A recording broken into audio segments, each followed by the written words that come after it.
Public Housing Authority in New Orleans. And we made them both see the light and feel the heat. And then when the HUD deputy director finally came down and wondered how we passed this policy, I told her, I said, it's the way we always pass these policies. It's someone has a problem and they get ignored. Another person has a problem, they get ignored. Eventually they kind of get together, maybe through an organization like ours, and we collectively bring our problem. They get ignored. And then we march on their lawn, and we do the things that we do. We get the media involved, and then they either see the light or feel the heat. And the guy was in the room, I was like, I don't even know whether he's seen the light or felt the heat. But it changed. Now we're in the kumbaya moment. Oh, we're all about inclusivity. And I was like, the key is when you get in the kumbaya moment, you gotta stay there and say, what else is going wrong? How else can we make this smoother? And so when we look at the Public Housing Authority policy, and I'll just back up and say, I wrote a report in 2013 called Communities, Evictions, and Criminal Convictions.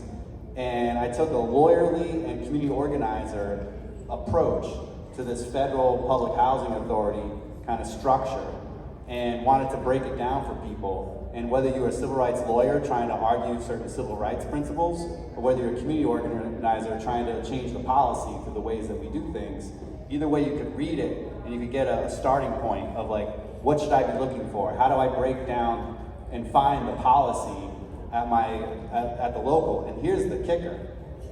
You go to those monthly board meetings of your public housing authority and you show up, and at the end there's always like the public comment kind of period. And you have people tell their stories. And you also get like the local community lawyers. I'm sure there's a legal services that probably works with people. And they tell, they're like, yeah, I had 3 of these cases in front of you this last month, and you denied them all, right? And you just keep on pounding them. You pound them down. And then if you have an alternative policy in your hand, that's another great tool to use and say, here is what you should be doing, right? And you take over the process. And these people have names. You know what? Whoever runs the apartment association has a name and an address. They have a family, they have a location, they have a college history, they have whatever. All these people can be gone after, not as faceless sort of corporations, but as people.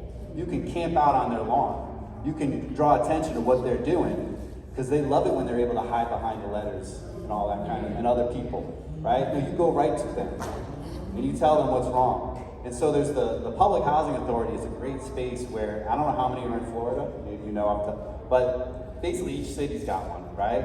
Now imagine, if you will, there's 35 different campaigns going on in Florida at the same time at the Public Housing Authority level. Not only are you trying to actually get changes in the policy, but you're activating your community. You're educating these other leaders that are like, I didn't realize it was that bad. And I thought it was just about this one guy who got out of prison. I didn't realize it was about his whole household, his whole family, his whole neighborhood, right? And then the predatory ways that they're taking your money and not giving it back. Yeah. So we've been working also with the Consumer Financial Protection Board in DC, and basically trying to say that this is a lot of false advertising. Exactly. This is a deceptive practice. You need to crack down on it, right? We work with the